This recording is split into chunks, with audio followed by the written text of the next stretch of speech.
ಕರ್ನಾಟಕ ರಾಜ್ಯ ಗ್ರಾಮ ಪಂಚಾಯತಿ ನೌಕರರ ಸಂಘ CIT ಸಂಯೋಜಿತ ಇಳಕಲ್ ತಾಲೂಕು ಸಮಿತಿ ವತಿಯಿಂದ ನಾವು ಇವತ್ತು ಇಳಕಲ್ ತಾಲೂಕು ಪಂಚಾಯತಿ ಮುಂದೆ ಧರಣಿ ಮಾಡ್ತಾ ಇದ್ದೀವಿ.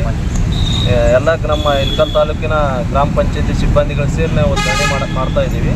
ನಮ್ಮ ಬೇಡಿಕೆಗಳು: ಒಂದು, ಕರಡು ಅಧಿಸೂಚನೆಯಲ್ಲಿ ರೂ 31,000 ನಿಗದಿಪಡಿಸಿ ಅಂತಿಮಗೊಳಿಸುವುದು. ಇನ್ನೊಂದು, ಪಿಂಚಣಿ ಸೇವಾ ಹಿರಿತನದ ಮೇಲೆ ಭತ್ಯೆ ಹೆಚ್ಚಳ ಮಾಡೋದು. ಆಮೇಲೆ ನಿವೃತ್ತಿ ಹೊಂದಿದಂಥ ಹಿರಿಯ ಸಿಬ್ಬಂದಿಗಳಿಗೆ ಪಿಂಚಣಿ ಕೊಡೋದು. ಸೇವಾ ಹಿರಿತನದ ಮೇಲೆ ವೇತನ ಪಾವತಿ ಮಾಡುವುದು. ನೇಮಕಾತಿ ಮತ್ತು ಆರೋಗ್ಯ ವಿಮೆ ಜಾರಿ ಮಾಡುವುದು. ಸ್ವಚ್ಛ ವಾಹಿನಿಯವರ ಒಡಂಬಡಿಕೆ ರದ್ದು. ತರಬೇತಿ ಪಡೆದ ಎಲ್ಲ ಕಡ್ಡಾಯ ಕೆಲಸರು 7,500 ಗೌರವಧನ ನೀಡುವುದು. ಖಾಲಿ ಹುದ್ದೆಗಳನ್ನು ಭರ್ತಿ ಮಾಡೋದು. ಮತ್ತು DOಗಳಿಗೆ ಕೆಲಸದ ಒತ್ತಡ ಜಾಸ್ತಿ ಆಗಿರೋದ್ರಿಂದ NREG ಲೇಬರ್ ಜಾಸ್ತಿ ಆಗಿರೋದ್ರಿಂದ ಅವರಿಗೆ ನಮ್ಮ ಪ್ರತಿಯೊಂದು ಪಂಚಾಯತಿಗೆ ಈಗ ಒಬ್ಬರು DO ಇದ್ದಾರೆ, ಇನ್ನೊಬ್ಬರು ಹೆಚ್ಚುವರಿ DOಗಳನ್ನು ನೇಮಕಾತಿ ಮಾಡ್ಕೋಬೇಕು. ಅದೊಂದು ಬೇಡಿಕೆ ನಮಗೆ. ಖಾಲಿ ಹುದ್ದೆಗಳನ್ನೆಲ್ಲ ಭರ್ತಿ ಮಾಡಬೇಕು.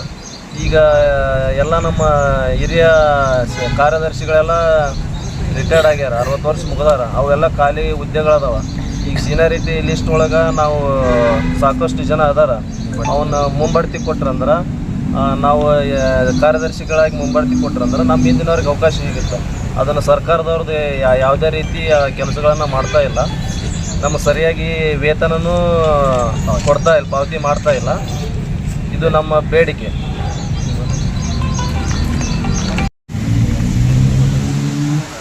ಕರ್ನಾಟಕ ರಾಜ್ಯ ಗ್ರಾಮ ಪಂಚಾಯತಿ ನೌಕರರ ಸಂಘ CIT ಸಂಯೋಜಿತ ಇಳಕಲ್ ತಾಲೂಕು ಸಮಿತಿ ವತಿಯಿಂದ ನಾವು ಇವತ್ತು ಇಳಕಲ್ ತಾಲೂಕು ಪಂಚಾಯತಿ ಮುಂದೆ ಧರಣಿ ಮಾಡ್ತಾ ಇದ್ದೀವಿ. ಎಲ್ಲ ನಮ್ಮ ಇಳಕಲ್ ತಾಲೂಕಿನ ಗ್ರಾಮ ಪಂಚಾಯತಿ ಸಿಬ್ಬಂದಿಗಳು ಸೇರಿ ನಾವು ಧರಣಿ ಮಾಡ್ತಾ ಇದ್ದೀವಿ.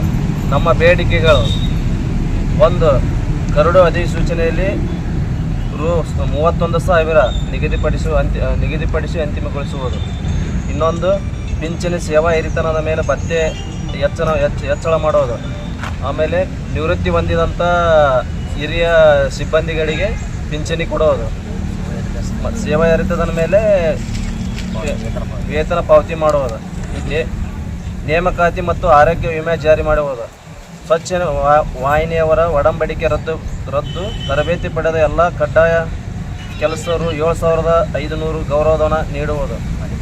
ಖಾಲಿ ಹುದ್ದೆಗಳನ್ನು ಭರ್ತಿ ಮಾಡೋದು. ಮತ್ತು DOಗಳಿಗೆ ಕೆಲಸದ ಒತ್ತಡ ಜಾಸ್ತಿ ಆಗಿರೋದ್ರಿಂದ NREG ಲೇಬರ್ ಜಾಸ್ತಿ ಆಗಿರೋದ್ರಿಂದ ಅವರಿಗೆ ನಮ್ಮ ಪ್ರತಿಯೊಂದು ಪಂಚಾಯತಿಗೆ ಈಗ ಒಬ್ಬರು DO ಇದ್ದಾರೆ, ಇನ್ನೊಬ್ಬರು ಹೆಚ್ಚುವರಿ DOಗಳನ್ನು ನೇಮಕಾತಿ ಮಾಡ್ಕೋಬೇಕು. ಅದೊಂದು ಬೇಡಿಕೆ ನಮಗೆ. ಖಾಲಿ ಹುದ್ದೆಗಳನ್ನೆಲ್ಲ ಭರ್ತಿ ಮಾಡಬೇಕು. ಈಗ ಎಲ್ಲ ನಮ್ಮ ಹಿರಿಯ ಕಾರ್ಯದರ್ಶಿಗಳೆಲ್ಲ ರಿಟೈರ್ಡ್ ಆಗ್ಯಾರ, 60 ವರ್ಷ ಮುಗಿದಾರ. ಅವೆಲ್ಲ ಖಾಲಿ ಹುದ್ದೆಗಳದಾವ. ಈಗ ಸೀನಿಯಾರಿಟಿ ಲಿಸ್ಟ್ ಒಳಗೆ ನಾವು ಸಾಕಷ್ಟು ಜನ ಅದಾರ. ಅವನ್ನ ಮುಂಬಡ್ತಿ ಕೊಟ್ರಂದ್ರೆ, ನಾವು ಕಾರ್ಯದರ್ಶಿಗಳಾಗಿ ಮುಂಬಡ್ತಿ ಕೊಟ್ರಂದ್ರೆ ನಮ್ಮ ಹಿಂದಿನವ್ರಿಗೆ ಅವಕಾಶ ಸಿಗುತ್ತೆ. ಅದನ್ನು ಸರ್ಕಾರದವ್ರದ್ದು ಯಾವುದೇ ರೀತಿ ಕೆಲಸಗಳನ್ನು ಮಾಡ್ತಾ ಇಲ್ಲ. ನಮ್ಮ ಸರಿಯಾಗಿ ವೇತನನೂ ಕೊಡ್ತಾ ಇಲ್ಲ, ಪಾವತಿ ಮಾಡ್ತಾ ಇಲ್ಲ. ಇದು ನಮ್ಮ ಬೇಡಿಕೆ. ಕರ್ನಾಟಕ ರಾಜ್ಯ ಗ್ರಾಮ ಪಂಚಾಯತಿ ನೌಕರರ ಸಂಘ CIT ಸಂಯೋಜಿತ ತಾಲೂಕು ಸಮಿತಿ ಇಳಕಲ್ ವತಿಯಿಂದ ನಾವು ಇಳಕಲ್ ತಾಲೂಕು ಎಲ್ಲ ಗ್ರಾಮ ಪಂಚಾಯತಿ ಸಿಬ್ಬಂದಿಗಳು, ವಿವಿಧ ವೃಂದದ ಸಿಬ್ಬಂದಿಗಳು ಎಲ್ಲರೂ ಸೇರಿ ಇವತ್ತು ಮುಷ್ಕರ ಹಮ್ಮಿಕೊಂಡಿದ್ದು, ರಾಜ್ಯಾದ್ಯಂತ ಮುಷ್ಕರ ಇರುವುದರಿಂದ ನಾವು ಕೂಡ ನಮ್ಮ ತಾಲೂಕು ಪಂಚಾಯತಿ ಮುಂದೆ ಮುಷ್ಕರ ಹಮ್ಮಿಕೊಂಡಿದ್ದೇವೆ. ಈಗ ನಮಗೆ ಕೆಲಸದ ಒತ್ತಡ ಜಾಸ್ತಿಯಾಗಿದೆ. ನಮಗೆ ಸರಿಯಾಗಿ ಸಂಬಳ ಕೊಡುವುದಿಲ್ಲ. ಸಾಕಷ್ಟು ನಮಗೆ ಎಲ್ಲರಿಗೂ 6-7 ತಿಂಗಳಿಂದ ಸಂಬಳ ಬಾಕಿ ಇದಾವೆ. ಆಮೇಲೆ DO ಸಿಬ್ಬಂದಿಗೆ ಸಾಕಷ್ಟು ಕೆಲಸದ ಒತ್ತಡ ಜಾಸ್ತಿ ಇದೆ. ಆಮೇಲೆ ನಮ್ಗೆ ಮೇಲಾಧಿಕಾರಿಗಳಿಂದ ಕಿರಿಕಿರಿ ಜಾಸ್ತಿ ಇದೆ. ಆಮೇಲೆ ಲೋಕಲ್ ಜನಗಳು ಕೂಡ ನಮ್ಮ ಸಣ್ಣ ಸಿಬ್ಬಂದಿ ಮೇಲೆ ಭಾಳ ಕೆಲಸದ ಒತ್ತಡ ಹಾಕ್ತಾರೆ ಮತ್ತು ರಾಜಕೀಯ ತಂದು ನಮಗೆ ಭಾಳ ತೊಂದರೆ ಕೊಡ್ತಾರೆ. ಈ ರೀತಿಯಾಗಿ ನಮಗೆ ಏನೂ ಸರ್ಕಾರದಿಂದ ಸೌಕರ್ಯಗಳಿಲ್ಲ. ನಮ್ಗೆ ಎಲ್ಲ ರೀತಿಯಿಂದ ಭರ್ತಿ ಕೊಡಬೇಕು, ಸೌಕರ್ಯ ಕೊಡಬೇಕು. ನಮ್ಮನ್ನು ಕೂಡ ಸರ್ಕಾರ ನೌಕರನಾಗಿ ಪರಿಗಣಿಸಬೇಕು. ನಮ್ಮ ಸಿಬ್ಬಂದಿಗೆ ಸಾಕಷ್ಟು ತೊಂದರೆಗಳಿದೆ. ಈಗ ವಾಟರ್ಮ್ಯಾನ್ ಇರ್ತಾರೆ, ರಾತ್ರಿ 12 ಗಂಟೆಗೂ ಬಂದು ಮೋಟ್ರ್ ಚಾಲು ಮಾಡಂತೇಳಿ ಕೇಟೆ ಊರಾಗ ಲೋಕಲ್ ಮೆಂಬರ್ಗಳು ತೊಂದರೆ ಮಾಡ್ತಾರೆ. ಅವಾಗ ಹೋಗಿ ಚಾಲು ಮಾಡಿ ಹೆಚ್ಚು ಕಡಿಮೆ ಏನಾರ ಆದ್ರೆ ಅದಕ್ಕೆ ಯಾವ ಸರ್ಕಾರನೂ ಕೂಡ ನಮ್ಗೆ ಕ್ರಮ ಕೈಗೊಳ್ಳಂಗಿಲ್ಲ. ಆಮೇಲೆ ಬಿಲ್ ಕಲೆಕ್ಟ್ರಿಗೆ ಈಗ ಸಾಕಷ್ಟು ವಸೂಲಿ ಒತ್ತಡ ಹಾಕಿದ್ದಾರೆ.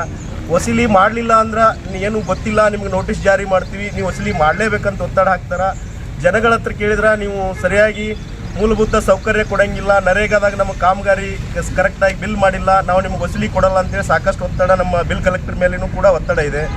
ಈ ರೀತಿಯಾಗಿ ವಿವಿಧ ಒತ್ತಡವನ್ನು ನಮ್ಮ ಮೈ ಮೇಲೆ ಹಾಕ್ಕೊಂಡು ಇವತ್ತು ನಾವು ಗ್ರಾಮ ಪಂಚಾಯತಿ ನೌಕರರು ಎಲ್ಲ ಒತ್ತಡವನ್ನು ಹೇರ್ಕೊಂಡು ನಾವು ಕೆಲಸ ಮಾಡಿದರೂ ಕೂಡ ನಮ್ಗೆ ಸರಿಯಾದ ಸಂಬಳ ಇಲ್ಲ, ಸರಿಯಾದ ಸರ್ಕಾರಿ ಸೌಲಭ್ಯ ಇಲ್ಲ. ಈ ರೀತಿಯಾಗಿ ನಮ್ಮ ರಾಜ್ಯಾಧ್ಯಕ್ಷರು ಇಡೀ ರಾಜ್ಯದಲ್ಲಿ ಎಲ್ಲರಿಗೂ ಕೂಡ ಇದು ಒಂದು ಮುಷ್ಕರ ಹಮ್ಮಿಕೊಂಡಿದ್ವಿ.